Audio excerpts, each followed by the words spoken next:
Hello, I've been working on this video for some time now, and I just want to start it with a part out of Ephesians where it says, "And your feet shod with the preparation of the gospel of peace." We know that peace is one of the gifts of the Spirit. So today's talk, my sharing, I want to focus on one of the ways to have peace. And if we want to spread the gospel of peace, we need a key. We need the key that is forgiveness. Forgiveness is something that, when the wound is deep, is an ongoing process. It's not something that you can do once and be done with it, especially if it's a deep wound. Some things we can move on quickly from, other things need to be given to God. And when we've been wounded very deeply, this is sometimes when we need to give it to God, because the flesh has a hard time doing some of the things that the Spirit can. So, I have notes that are all over the place here. What was his name? His name is Smedes. I can't remember. Lewis B. Smedes. Now, he wrote a quote that is quite relevant to this. And it goes something like this: "To forgive is to set the prisoner free, and to realize that prisoner was you." I'm going to share a dream to start this off. I was at one time greatly betrayed, deeply, deeply wounded by someone through lies. And I had this dream when I was working on forgiving this person, that she brought me up a tall tower, and it looked so beautiful on the way up. And I was thinking, oh, this is so good. She's bringing me to this place and we're going together and there can be forgiveness. And as we're climbing this rock tower, things got stranger and stranger. And then finally, when we hit the top, I realized it was an ambush, that it was a trick. So I ran down this tower, and as I'm running down it, it's crumbling and rocks are falling, and I'm having to go under trees that have fallen before me, and I end up running into this giant building to escape. And it becomes an airport. And of course, in airports, there are people running to and fro. And all of a sudden in this airport, I feel the presence of a giant, sort of like fiery spirit.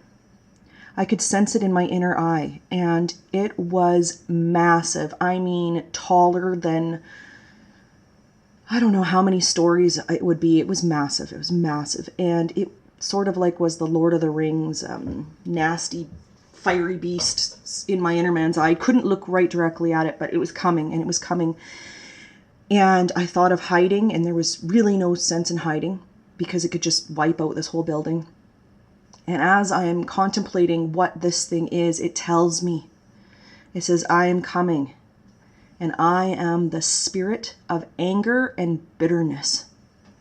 And all these people started sensing it as well, and they're running in every direction, and they're screaming, and I'm witnessing in a sort of spirit way, him just eating people, just eating them up, and I'm just sitting there trying to figure it all out. And he says again, "I am the spirit of anger and bitterness." And then he tells me his secret, and which is actually his weakness.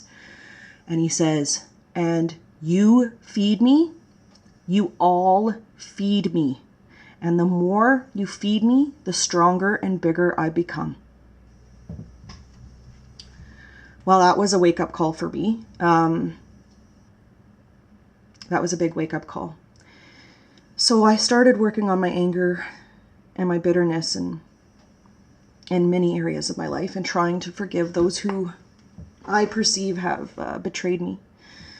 And I just want to say that sometimes we need to forgive ourselves as well, because we not only have been betrayed, but we have also been the betrayer. And if you are struggling with guilt and it's a big, heavy burden on your back, please, please, please give it to God. Repent by telling him exactly what it is that you feel guilty about and give it to him. And I really wish for you that you be relieved, and for myself as well, because I have guilt myself. And so I do give it to him, and thank heavens there is mercy, and he does give me peace. Disclaimer, I am working through a lot of this stuff myself, and this is why I'm sharing it. I have been recently granted so much peace, and I've waited a long time for it, and it's only due to Christ Yahusha, the Most High. Thank heavens that he helped me through it, because I couldn't do it myself. So I want to start with anger. Here's some very beautiful verses. Proverbs 19:11. Good sense makes one slow to anger, and it is his glory to overlook an offense. Another one is Ephesians 4:31. Let all bitterness and wrath and anger and clamor and slander be put away from you, along with all malice. Proverbs 29:22. A man of wrath stirs up strife, and one given to anger causes much transgression. So when you look at the fruits of the Spirit, love, joy, peace, patience, kindness, goodness, faithfulness, gentleness, self-control, can any of those be present in the face of anger? It's like all of those gifts of the Spirit are in direct opposition to anger. And I want to talk a little bit about bitterness as well, because bitterness is anger multiplied in a sense. Bitterness is an adjective, and that means sharp like an arrow, or pungent to taste, disagreeable, venomous. Figuratively, it refers to a mental or emotional state that corrodes or eats away. It holds onto angry feelings and is really, it takes offense. It's able to break into anger at any moment. It's a spirit that refuses reconciliation. Bitterness leads to wrath and slander and to injure others. Now Hebrews 12:15 speaks to this, to bitterness well. I'm trying to keep this short, even though it's such a big topic. God is love, and to love is to forgive. There's so many stories of forgiveness in the Bible, and God forgave Adam and Eve by sending Christ Yahusha for us, which was a great act of love and forgiveness, for he sent his only begotten precious Son for us. We are told in Matthew 5:24 that in prayer, when we bring anything to God that we need help with, there's something that we need to do first. And it says, leave your gift before the altar and go thy way. First be reconciled with your brother, and then come and offer thy gift. If we have something unresolved, a hate, a bitterness, anger, strife, an enemy, if we want to bring anything before the holy place of Yahusha's feet, before the heavenly gates of the Most High, we first need to forgive and be forgiven and repent. And then Matthew, it says, Matthew 6:15, but if ye forgive not men their trespasses, neither shall the Father forgive your trespasses. Forgiveness is the key to salvation. That's why when the apostles asked, what prayer should we give? And he started his prayer. A part of it was, forgive men their trespasses as you forgive us, basically.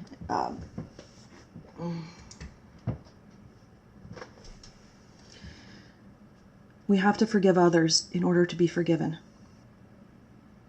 And forgiveness is to set the captive free. And that captive is us, if we are bound by unforgiveness to anyone.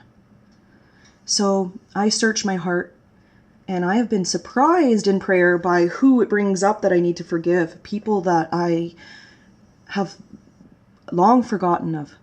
But in the spirit, it didn't forget. I did not forget. And so it's quite amazing when you can let go of things from even your childhood, or things you didn't even know that were a thorn in your side, in your spirit side. I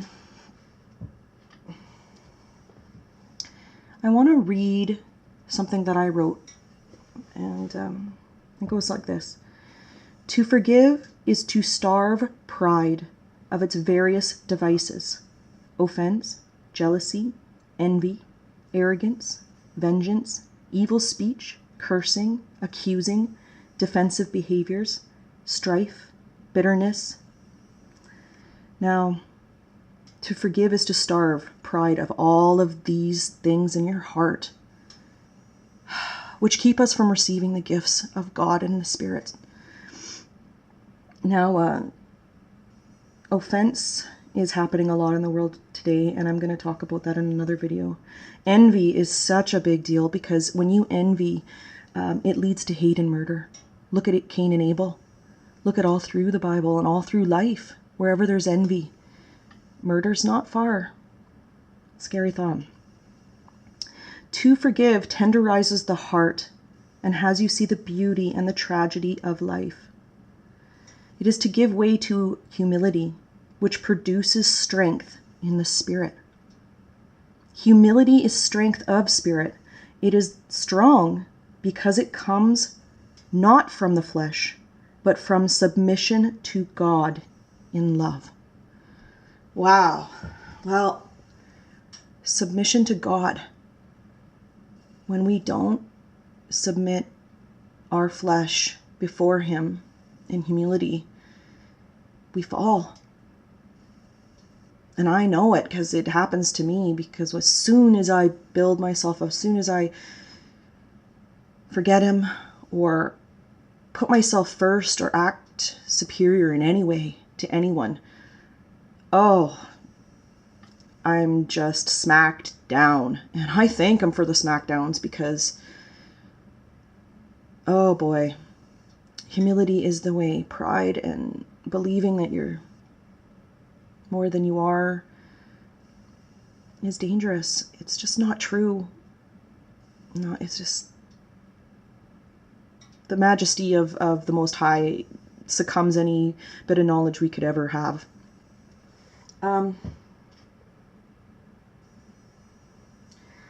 Now,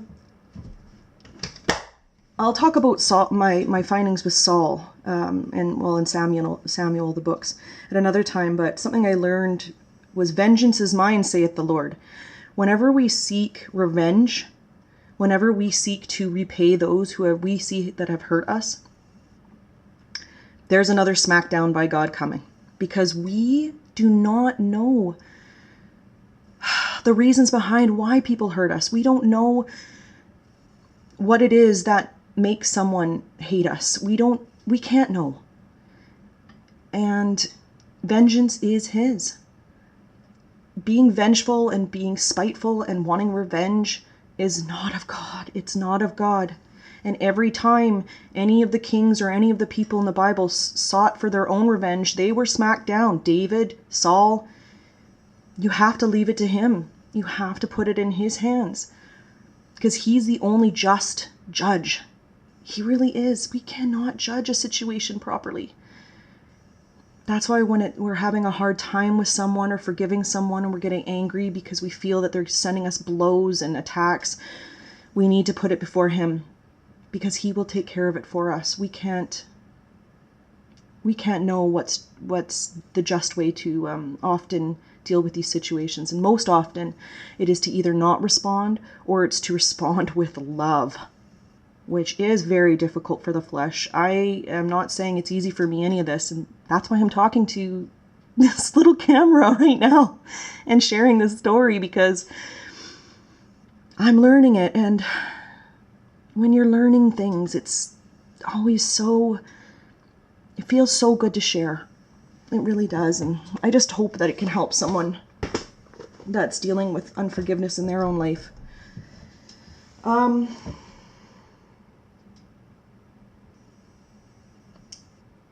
God lifts up the humble.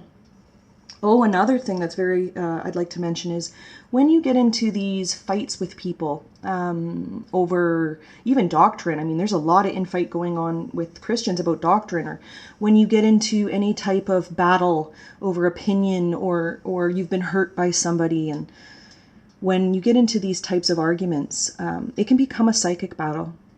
It can be very draining, especially if you play. If you also play along.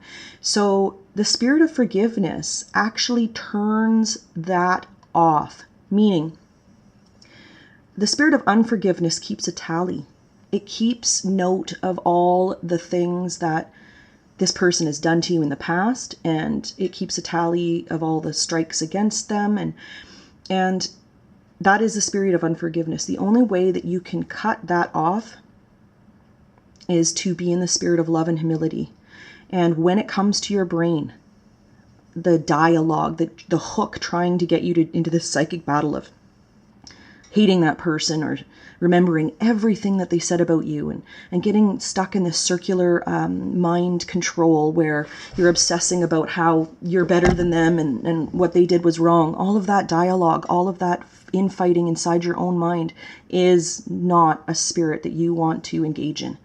It's difficult, but if you pray about it, go bring it to God, you can cut it off. You can cut that circular dialogue that is the spirit of unforgiveness and ultimately pride, which will damage you and corrode you. It will corrode your spirit.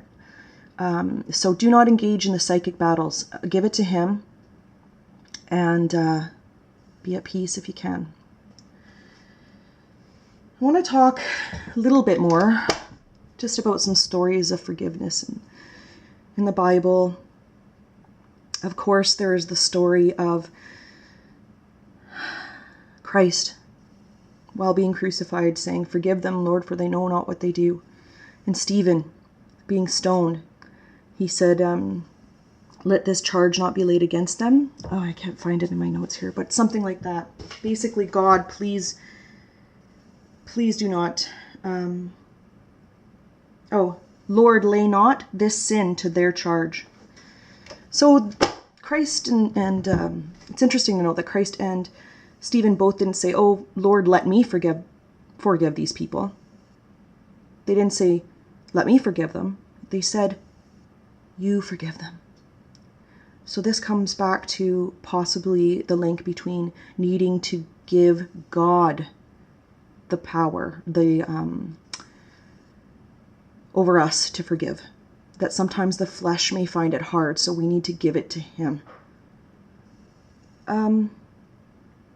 There's another story in Samuel about David, and he loved Saul. He did. And he respected Saul because Saul was appointed as a king of Israel by God. And because David loved God so much, he loved he loved God so much that he respected God's authority in appointing Saul.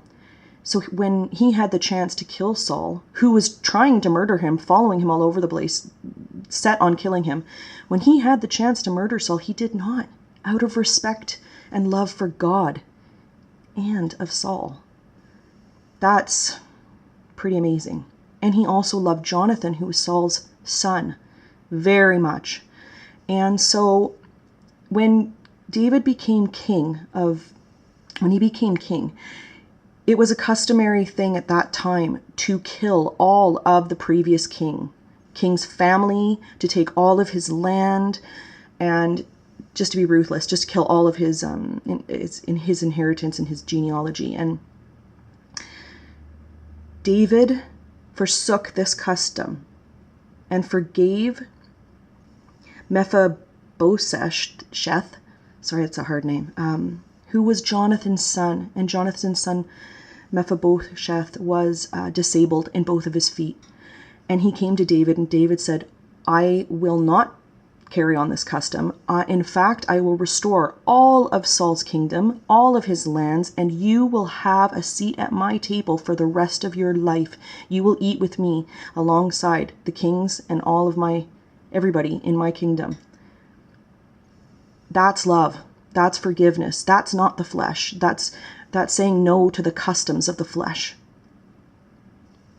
And then we have Esau and Jacob. Esau forgiving Jacob for tricking their father into giving him the promise. And we also have, what's another lovely one? Joseph. When Joseph was betrayed by his brothers because of their jealousy and their envy, and he was traded to the, what were they? They were the Mennonites or Midianites, or what were they again? The Midianites, and then the Ishmaelites, and then eventually he was traded to the Egyptians, and he became a powerful king in a sense, and he forgave his brothers for trading him and telling their father that he was dead. And it was beautiful the way he did it, and he saved their lives from the famine. So it's just, all these people that forgave were powerful people, and in their strength, they gave that forgiveness. For forgiving is strength. Not forgiving is weakness.